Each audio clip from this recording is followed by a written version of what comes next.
What is good, guys? It's your boy Gamers Goon here today with my Extreme Rules predictions. So, as you can see from my other videos, my latest format of doing reviews. My reviews are going to stay the same way. It's just this is different because it's predictions. My predictions are going to be face-to-face just like this, so don't worry about that. So, if you want to go watch any of my reviews or my takes on Raw and SmackDown or even NXT from earlier this week or last week or the week before that or whatever you guys want to go do, you can go find those on my channel. So, let's start off with what I think is going to be the pre-show match here. Sasha Banks and Rich Swann versus Alicia Fox and Noam Dar. Now, Rich Swann and Sasha Banks got the win on Monday Night Raw. I really don't care that anything is going on here. I really don't. I don't care about this feud. Why is Alicia Fox feuding with Sasha Banks? Why is Sasha Banks being belittled by the WWE by feuding with such an irrelevant talent? That's what I want to know. But, yeah, I do think this one's going to be won by Sasha Banks and Rich Swann here. It wouldn't make much sense to go with Alicia Fox and Noam Dar. I do realize that the last match was a victory for Sasha and Rich Swann, but who cares? Just squabble this feud, get it over with. Nobody wants to see this. If this is on the pre-show, I'm not tuning in. If it's on the regular show, I'm probably not going to watch it. I'm probably going to take a bathroom break or something. Because I'm not interested in this. I really don't care. There's nothing that makes me care about this match. The next match here I think could easily be the match of the night here is Austin Aries and Neville in a submission match. Over the last 3 months, we've seen Neville keep escaping, losing to Austin Aries. Whether that be with TJP, whether that be beating him at WrestleMania, however that might be, whether that be a disqualification, whatever it be, he keeps escaping the likes of Austin Aries. I think tonight is the night Austin Aries finally finishes it. Austin Aries will become champion here on Extreme Rules. Now, this is one that I'm for sure on. If this doesn't happen, there is something wrong with WWE. Why would they make a feud this long for the end goal not to be changing the title? Why would they continuously keep them in this grubbing feud that doesn't do anything for either of them unless it's Austin Aries going to be the champion? Now, if Austin Aries does become the champion, the feud did a lot for it. They can use the whole backstory about how Neville kept escaping him and all this stuff. But if he doesn't, then what's the point? What's the point of this entire feud? Nothing. Nothing. The next match here, it could go either way here. It's the steel cage match between the Hardy Boys and Sheamus and Cesaro. I'm going to make a bold prediction here. Sheamus and Cesaro, one of them turns on the other at Extreme Rules. I'm gonna predict that one of them ends their tag team. Now, a lot of people are saying the Hardys have been untouchable as of late. They haven't lost since they returned. Just mind that. Cesaro and Sheamus, though, I mean, their time's probably almost up. They're just two talents smashed together to make a tag team because there was nothing else for them. But now with the main event picture the way it is on Raw, with no main event, these guys could be added to the scene here. Cesaro, he could be a legitimate threat to a guy like Brock Lesnar. Sheamus, he could be a legitimate threat to a guy like The Miz. Why not? It's about time. I think they should split them up here. I think it would be the logical thing to do. But on the other hand, they just got rid of the Golden Truth. So there's really no tag team left on Raw besides the Revival. So we don't know who else is on the tag team division on Raw, really. I mean, you don't got much depth, so I don't think it would be the best thing to do here, but I honestly think that should happen, because it just it benefits both superstars there. You could find a way to scrabble through with the Hardy Boys and the Revival, if you know what I'm trying to say here. I mean, I would like to see that. That would be a match I wouldn't be against. But I do think the Hardy Boys are going to end up winning here, whether that be Sheamus and Cesaro not working well together, whether they turn on each other, whether it be the Hardy Boys becoming broken, which I don't think is going to happen until probably late this year. I don't see it happening in the near future.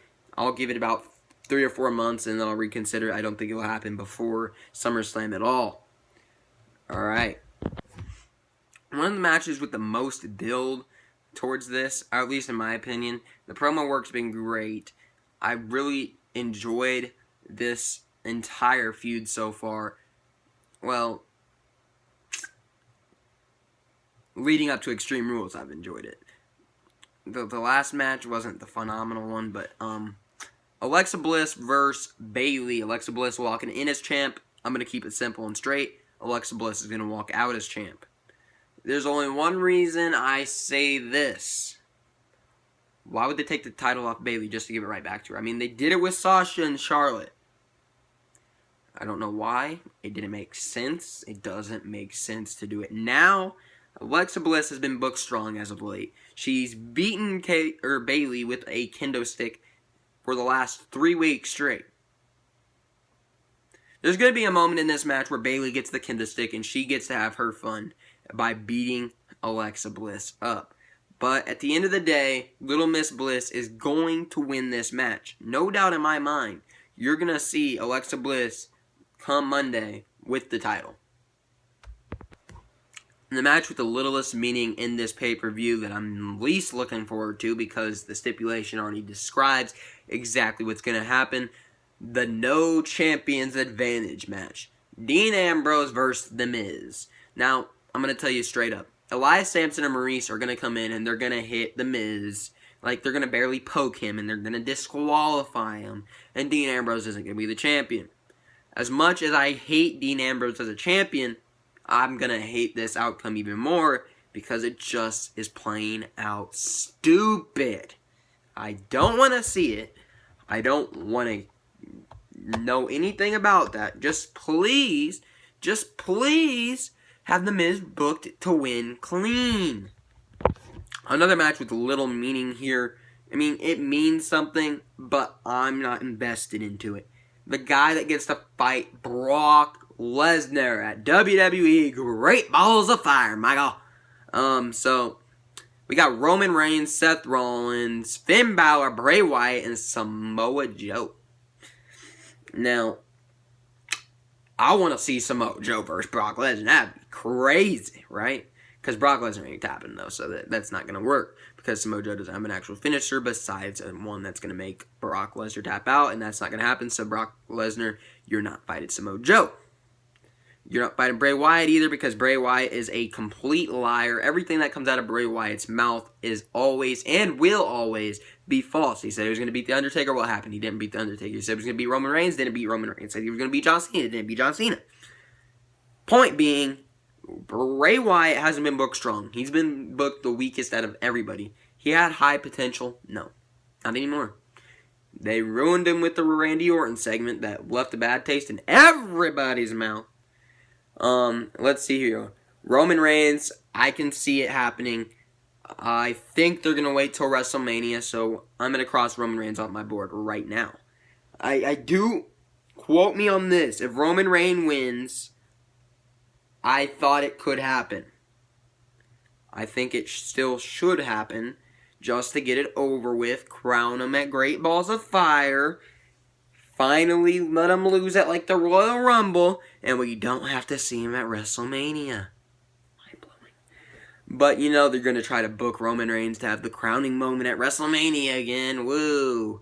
Then you look at Finn Balor and Seth Rollins, are the two I have circled as who I think is going to win here.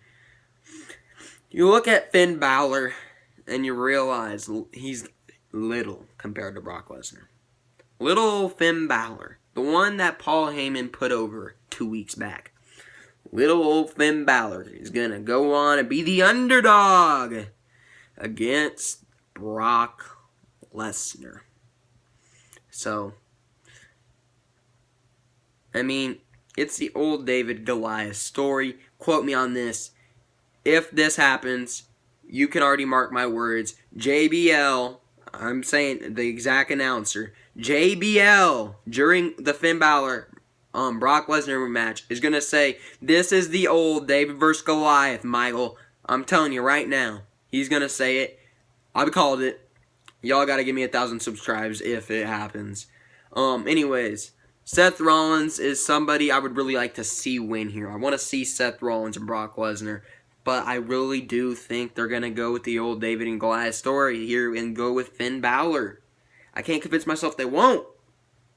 I really, really, really, really, really want to see Seth Rollins and Brock Lesnar, though. And I really want to get the Roman Reigns win out of the way because I don't want to see it at WrestleMania because I might be going to WrestleMania.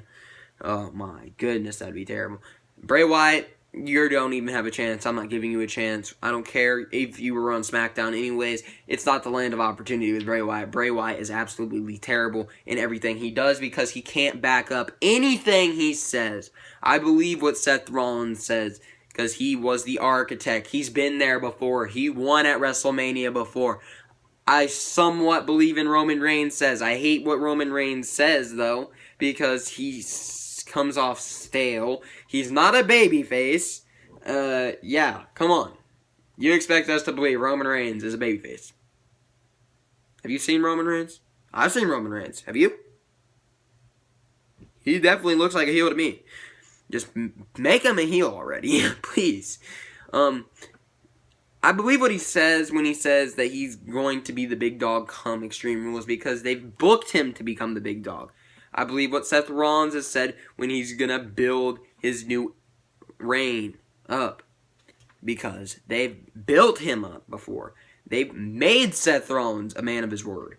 I believe what Finn Balor says. He's the old Universal Champion.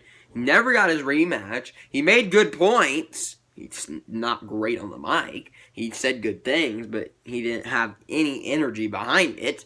Bray Wyatt, you're a complete liar. And when Samoa Joe says he's going to make you tap, he makes you tap. So I believe Samoa Joe 100%.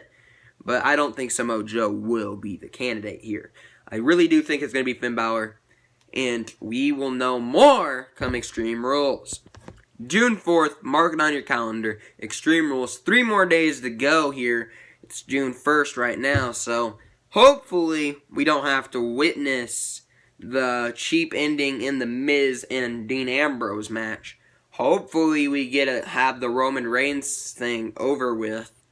I really want Roman Reigns to win here. I don't like Roman Reigns, and I know they're going to book him to win the championship at some point this year. You might as well get it over with. Get him out of here. Nobody wants to see it at WrestleMania. I know I don't want to see Brock Lesnar, Roman Reigns 2 at WrestleMania. I don't want to see it. I don't want to see Seth Rollins, Brock Lesnar at WrestleMania.